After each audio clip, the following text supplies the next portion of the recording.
Hey, deserving listeners, 90 Day Fiancé, let's watch. As I always say, all of my content might contain triggering material. We might talk about subjects that might trigger your trauma responses, and getting to know those responses for yourself in therapy is very important so you can avoid being triggered into trauma symptoms as a result of watching my channel, which if that did happen, that would absolutely make me feel horrible. So I depend on you to know your own trauma, to know your own triggers from perhaps going to therapy.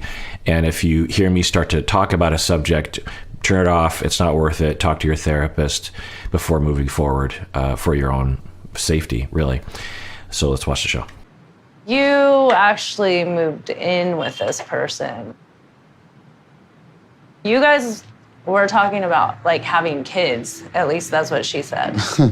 That's crazy. Is it though? I don't, you have to like explain this. All right. So Ellie is saying, originally when I was coming to Providencia, I wanted to talk with you about the infidelity, but then the hurricane thing happened and, that got put on the back burner, which is, great. And we could see other cast members not putting it on the back burner. So it's good that Ellie did that. Now that things have settled down, she's saying, I want to talk with you about the infidelity.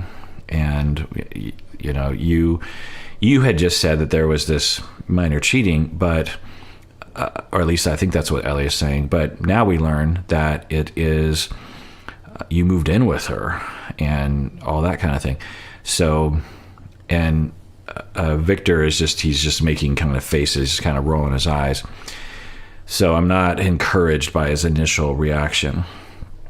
Well, honestly, I have a pretty high expectation of people because I work with infidelity in my office with couples. And so, because I know what people are capable of and what I would hope Victor, so we have to, so there are two main possibilities. One is that Victor had actually fallen in love with someone else and just didn't really want to be with Ellie anymore. I mean, that happens in long-term relationships. It happens in any relationship, but so there's that possibility. The other possibility was that he was in love with Ellie, but the pandemic was happening and he had some demoralization about the possibilities of ever being with Ellie.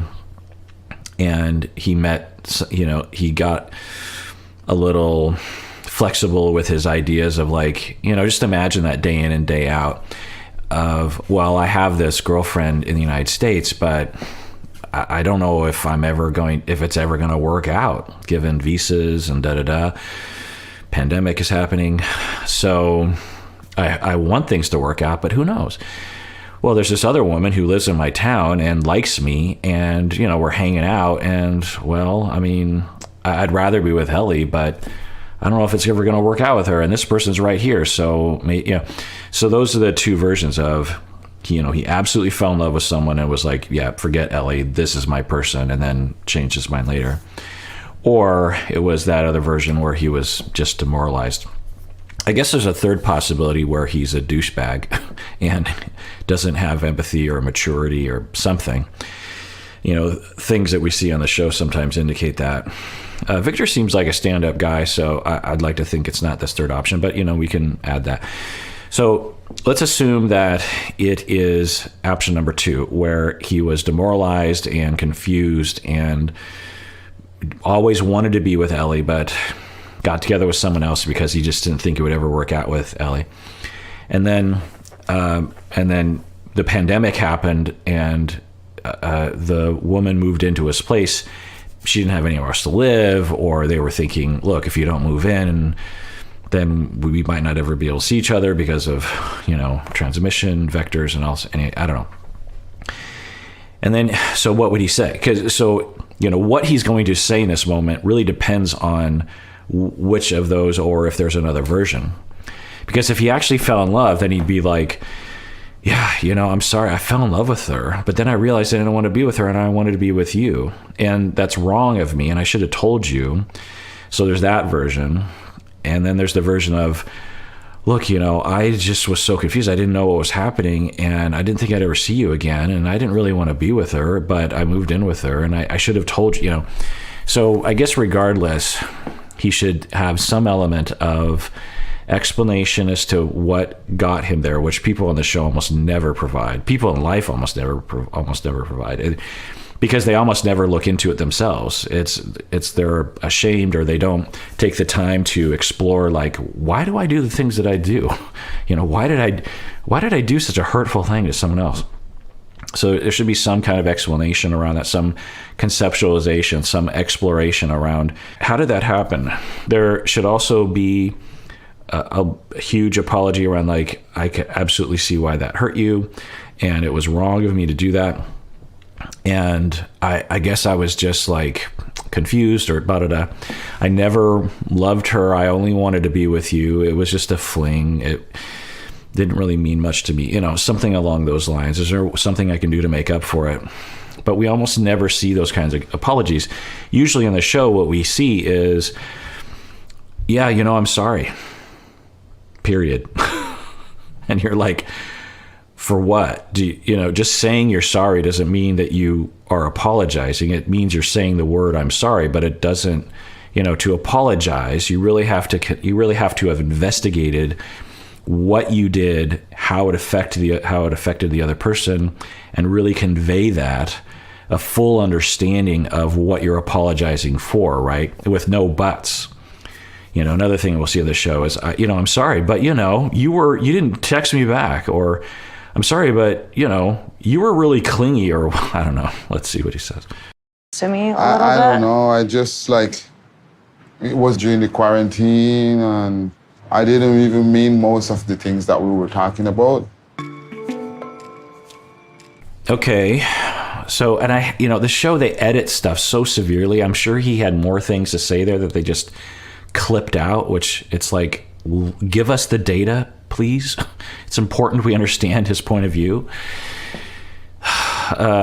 So it sounds like he was saying more things and they just cut it off. But so he says, it was during quarantine and I said a lot of things that I didn't really mean. Okay, is he saying I said things because it was quarantine and I didn't really know what I was so confused at the time? Or was I saying things that I didn't really mean because I lie to people? Which one? Let's find out. I know that affair business is gonna come up. I understand that I up and it's hurt people's feelings and it's something really hard to get over, but it wasn't anything serious for me. Okay. So, that's better. I'd say that's better than average on this show. There needs to be a lot more apologizing and empathy, but it's definitely on the right side of the curve. He's saying that I understand it really hurt her, but you just have to understand that it didn't really mean anything to me. It wasn't an in-depth relationship. I wasn't really in love with that person. So, okay, yeah, but you cheated on her. You lived with another woman. So, there's got to be a lot of, imagine that. Imagine, I'm married. Imagine that I move in with some other woman and I come back to my wife and I'm like, yeah, well, it didn't really mean anything to me. So, don't worry about it. What? What do you mean, economically and thing? She never used to give me any money at all. Not for any money. She told me you wanted her to buy you a motorcycle. No. Why would I want her to buy me a motorcycle? Because you really want a motorcycle. So I get why Ellie is going here, I guess, but I don't see the point. What if this other woman was supporting him economically? I think what Ellie is thinking is, does this guy just glom onto women who, have money, and I'm just another woman that he's using for the money? I think that's what she might just ask that directly. Do you really love me? Would you love me if I didn't have any money? Yeah, but you believe everything that she said. Well, you know what? Because you're the one that lied. The only reason I found out was because The girl he was cheating on me with messaged me, but before that, I think he thought he was gonna get away with it. Yeah, that's pretty awful to have only found out because the woman reached out to you. And the woman reached out to Ellie saying, look, you need to stop bothering Victor because I'm living with him. He's my boyfriend, and back off, essentially making Ellie out to be the other woman. And then Ellie's thinking rationally that if she never reached out to me, I probably never would have found out. And I mean, that's got to be devastating to one's trust. You got to think like, well, how many other times has this happened? Is it happening right now? Like, yeah, Victor has a lot of explaining and trust building to do. Now, like I said, most people don't do this, but it would in order for, I'll just say for me, if I was Ellie, in order for me to begin to build a little bit of trust back, which would obviously need a lot of time and demonstration that Victor was, could be trusted, it would have to be a full explanation of how did you go down that road where you were living with another person? Because there's a lot of little steps there. What was your emotional state? How did you feel about me? Also, did you feel bad? Do you feel bad that you lied to me? How do you feel about this whole thing? Because we're not getting any indication that it, bothers, it should bother him. It should be devastating to him. It should be like, a mature, trustworthy person, if we're to understand the situation right, in Victor's position, would just be like beside themselves with regret. Like, I cannot believe I did that. I feel so bad. I feel so stupid. I can't believe that I did those things. That would be the beginning step for me of building trust. It would, of course, take 10 more years of trustworthy behavior for me to fully trust someone. But Victor's not being a jerk face, but I don't think he's apologizing sufficiently, at least for my taste. For a bike or for clothes or for anything? I don't think he's using me for money. I feel like he really loves me. But of course, it's in the back of my head because I've sent him money to help him out in the past. But maybe that's just my own insecurities talking. Yeah, it's natural to feel that way. And I think the more critical question is, does he love me? Because say he absolutely loves Ellie and wants to spend the rest of his life with her and likes the fact that she has a lot of money. It'd be okay to have those two things. So it's not that he likes the fact that she can support him, and we don't even know if that's a factor for him. I could see him. I kind of believe him when he's like, "Look, I'm not in a relationship with people because of what they can give me." He seems credible when he says that. So it's not if he cares about money. It's, does he really love me? And a lot of people on the show, they focus on these other things. Like, are you in it just for the green card? Are you in it just because I have money? And it's like, well, what if they did? That doesn't mean they don't love you. It just means that they love you and there's this other thing. I know I messed up and I would always and forever asking you to pardon me for that. And it's something I would never do again. Okay, it's good. We're going in the right direction. But I'm just saying and maybe, Ellie's a different person, but I'm just saying from my standpoint, I would need to see a lot more regret, a lot more understanding of what in the F you just did. It wasn't like you just had a one night stand, right? But even that would be pretty devastating. You moved in with someone. She claims that you said you loved her and you were going to spend the rest of your life with her. It's not a minor mistake. Do you understand how that affects me? My impression of Victor, I don't know, but I could see him just being a very relaxed, easygoing person who in general doesn't really adhere to fencing him in. I could imagine. I kind of believe him when he says he loves Ellie. And so how does that fit with the infidelity? You know, I could see him being like, well, yeah, I absolutely, I love Ellie, but she's not around right now. And there's this other woman who I also really have some affection for. So, you know, some people are polyamorous. Some people, you know, are more prone to non-monogamy. I don't know. But, you know, I could see him just being kind of chill about rules, you know, relationship rules. And now when I work with people like this, I try to help them to understand themselves and help them to communicate to others. You know, like if that's true, which I don't know, but it's possible. Victor at the very beginning with Ellie could say, look, I just have to tell you, I'm not very good when it comes to exclusive relationships, particularly if they're not around.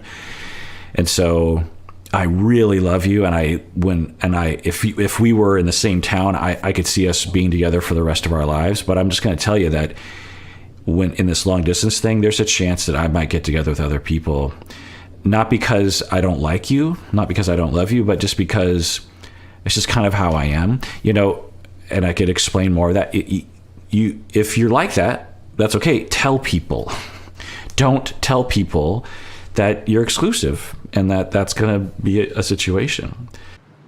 I mean, I just don't know if you realize like how much that hurt me. Sometimes you just seem so matter of fact about it. But like there was somebody on the other end with kind of a broken heart, you know? Yeah, I know. And I'm sorry. it totally sucked. So great job, Ellie. She's not getting hostile. She's like, I don't think you really understand how it affected me. Like, I don't think, yeah, you're saying you're sorry and you're saying you're not going to do it again, but I don't think you are really you don't seem to really understand how it affected me. And I think in his way, he, you know, in his facial expression right now, he's like, yeah, you know, I see that. But, you know, that's what I was saying earlier. What I would need is a lot more indication of empathy and regret, that he's just like, yeah, you know, it happened. It didn't mean anything to me. So let's move on. When you like injure somebody like that, it takes a while to like fully recover. But I think, you know, just like us being together, we can work on that. I apologize to you, and I would always apologize until you really get back my trust in you and you believe in me. I mean, that's great. On the scale of things, this is much better than other conversations like this on the show.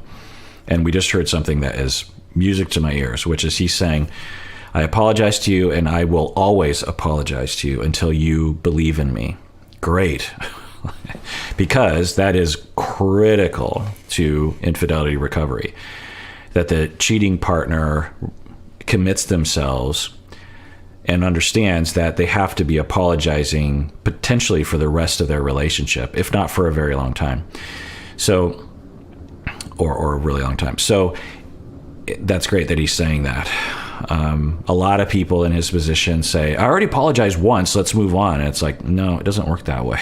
Like, it's such a huge transgression and trust violation that the cheated on partner will have upwellings of pain and anxiety for years to come. And every time that they have that pain, it's like when you cheat on someone, you are giving them pain now and periodically every once in a while in the future.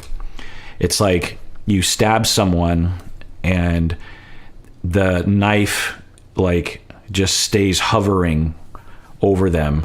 This is kind of a good analogy. I like it.